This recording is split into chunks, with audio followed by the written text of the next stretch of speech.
Message देना है to one and all, 20 second तक करना डेटॉल, हाथों को अपने साबुन से धोना, छूटे नहीं कोई भी कोना, आगे से पीछे से ऊपर से नीचे से लेफ्ट राइट, जीतेंगे ये fight. Hello friends, welcome back to my channel study with Mausam. और आज की इस वीडियो में हम ऑर्गेनाइजिंग के इम्पोर्टेंस को देखेंगे।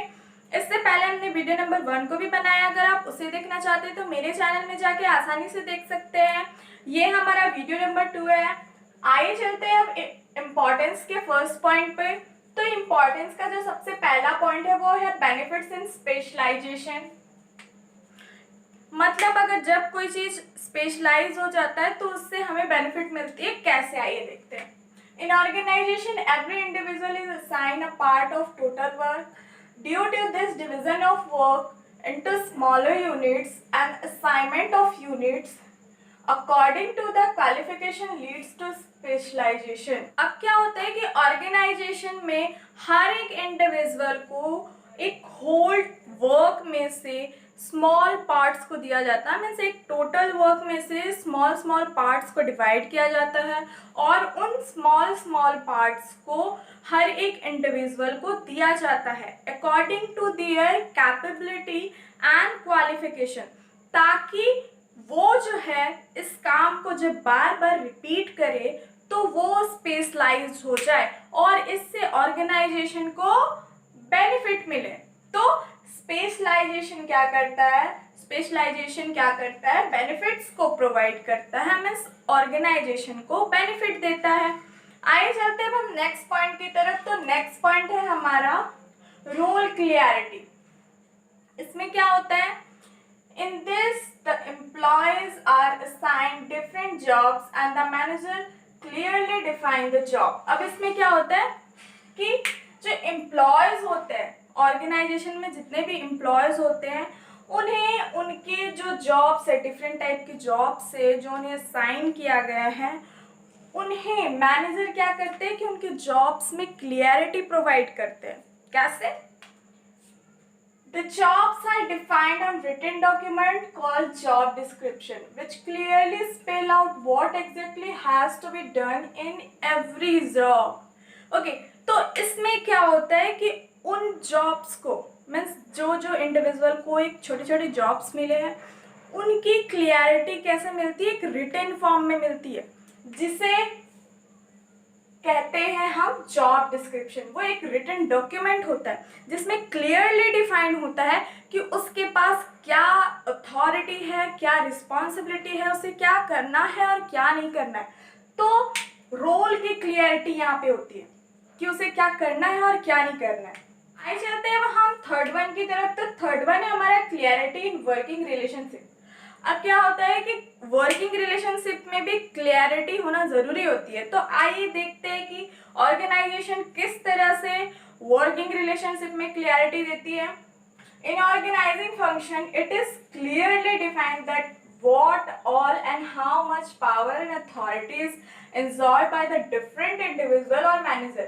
अब इसमें क्या होता है कि ऑर्गेनाइजेशन में जितने भी इंडिविजुअल्स होते हैं या फिर जितने भी मैनेजर्स होते हैं, उन्हें ये क्लियरली डिफाइन किया जाता है कि उन्हें क्या और कितनी रिस्पॉन्सिबिलिटी एंड अथॉरिटी प्रोवाइड की जा रही है और कितना वो अथॉरिटी इंजॉय कर पा रहे हैं, चाहे वो इंडिविजुअल हो या फिर मैनेजर हो। मीन्स इसमें क्लियरली डिफाइन होता है कि उनके पास कितनी अथॉरिटी है और कितनी रिस्पॉन्सिबिलिटी है, वो कितने पावर का एंजॉयमेंट ले सकते हैं और कितनी सारी रिस्पॉन्सिबिलिटी को उन्हें निभाना है। इस पॉइंट में ये सारे क्लियर हो जाते हैं। ओके, आए चलते हैं अब हम फोर्थ पॉइंट की तरफ। तो फोर्थ पॉइंट है हमारा ऑप्टिमम यूटिलाइजेशन ऑफ रिसोर्सेज। यहाँ पे optimum utilization of resources means there are very few chances of duplication of work or overlapping of work because the jobs are assigned clearly in job description। अब यहाँ पे क्या होता है कि जो वर्क्स होते हैं वो क्लियरली डिफाइंड होते हैं। यहाँ पे बहुत लेस चांसेस होता है कि ओवरलैपिंग हो वर्क का या फिर डुप्लीकेशन ऑफ वर्क हो, क्योंकि जितने भी वर्क्स होते हैं वो क्लियरली डिफाइंड होते हैं जॉब डिस्क्रिप्शन में। तो यहाँ पे कोई चांस ही नहीं बनता है कि डुप्लीकेशन ऑफ वर्क हो या फिर ओवरलैपिंग ऑफ वर्क हो। आइए चलते हैं अब हम नेक्स्ट पॉइंट की तरफ। तो नेक्स्ट पॉइंट है हमारा कोऑर्डिनेशन एंड इफेक्टिव एडमिनिस्ट्रेशन। अब इसमें क्या होता है, in the organizing function the similar and related jobs are grouped under one department which lead to unification of efforts and harmony of work. इसमें क्या होता है कि ऑर्गेनाइजेशन में जितने भी सिमिलर टाइप के वर्क या फिर जॉब होते हैं उनका एक अलग से ग्रुप बना दिया जाता है या फिर उनका एक अलग डिपार्टमेंट बना दिया जाता है। ओके, और उससे क्या किया जाता है कि वो जो ग्रुप बनाया गया और एक डिपार्टमेंट के अंदर उन्हें रखा गया, वो डिपार्टमेंट के लोगों का जो काम होता है उनमें एक यूनिफिकेशन आ जाती है, क्योंकि वो सारे जो होते हैं वो एक ही टाइप के वर्क को करते हैं। और ये क्या करता है, जब एक टाइप के वर्क सारे लोग करते हैं तो उनके बीच में हार्मनी ऑफ वर्क क्रिएट हो जाती है, मतलब उनके बीच में हार्मनी क्रिएट हो जाती है।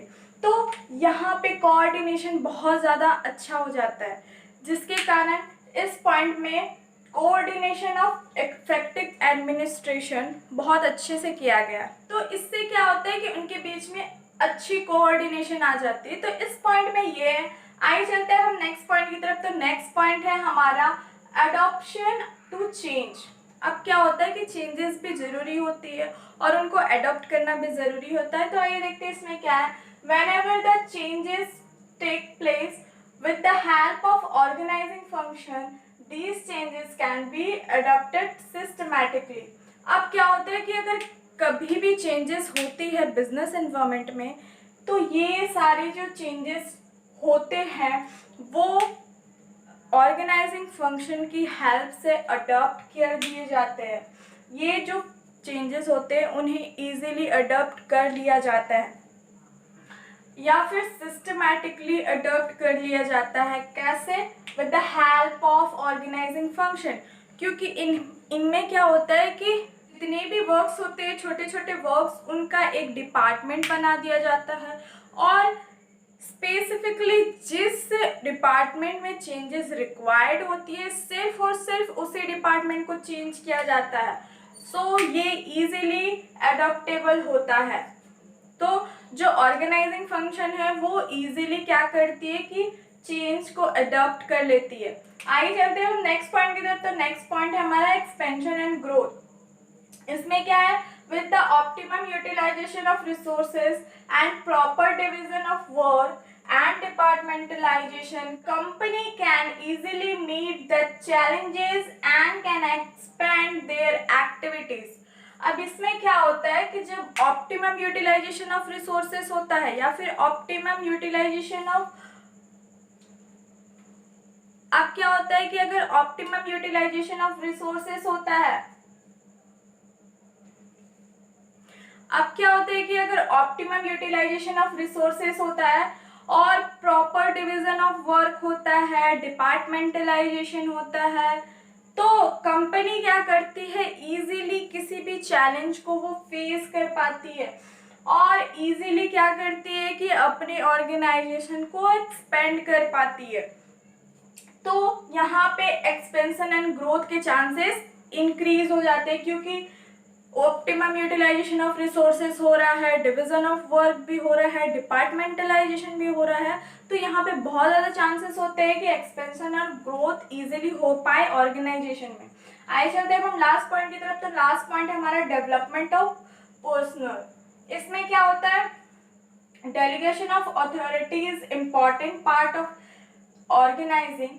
Bye delegating the routine, the manager can concentrate to develop new methods and ways। अब क्या होता है कि इसमें अथॉरिटी जो होती है वो डेलीगेट की जाती है, मीन्स बांटा जाता है अपने पास। जैसे मेरे पास बहुत सारा पावर है, मैं मैनेजर हूँ, तो मैं क्या करूँगी कि अपने थोड़े से अथॉरिटी को डेलीगेट कर दूँगी, मीन्स शेयर कर दूँगी, अपनी अथॉरिटी को किसी को शेयर कर दूंगी और जो रूटीन है उसे थोड़ा सा चेंज कर दूंगी, मीन्स मेरे रूटीन जो है उसमें थोड़े से चेंजेस ला दूंगी और मैं जो अपना टाइम है वो ज़्यादा से ज़्यादा कंसंट्रेट करूँगी न्यू मेथड्स को डेवलप करने में, न्यू वेज को डेवलप करने में, ताकि आने वाले टाइम में ऑर्गेनाइजेशन को उस मेथड से बहुत ज़्यादा फ़ायदा हो।